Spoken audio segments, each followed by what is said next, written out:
I teach primarily, as of late, the last few years, I specialized on corporate governance, probably because I'm old, probably because I'm sitting on several boards myself, and I find it as a fascinating subject.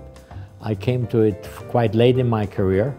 I started out as an ordinary corporate finance person, international finance, but ultimately, you know, all these things are related to corporate governance, and the longer you get into this area, the more you learn about the world. And partially what I find about teaching so interesting, especially EMBA and executives, is that you always learn something new, either about the methodology by which you get ideas across, or new facts, new insights.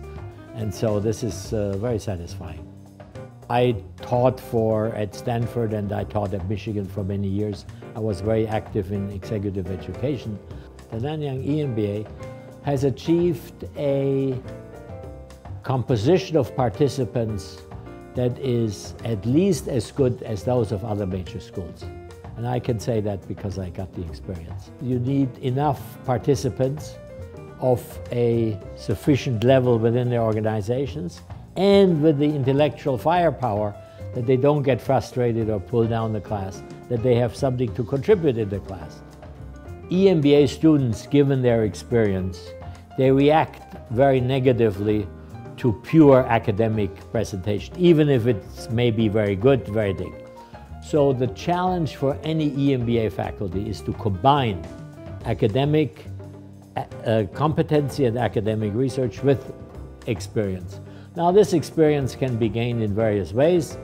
Some of us have full-time experience in various companies, but all of us have extensive consulting experience, sometimes on an individual basis. In my case and some else's, I, for example, was 3 years with McKinsey and had, of course, during my career, had extensive consulting experience with companies in Asia, in Europe, and in the US.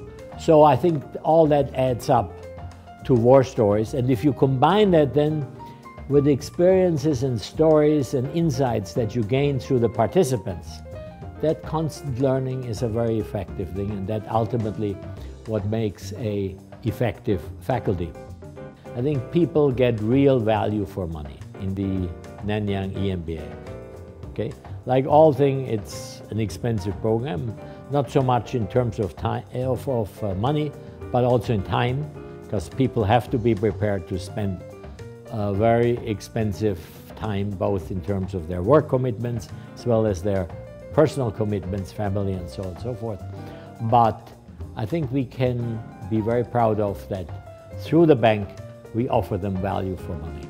And so when you talk to the outgoing EMBAs, and especially after a few years during alumni meetings, then you see that this value proposition really has made a reality of, not just a talking point.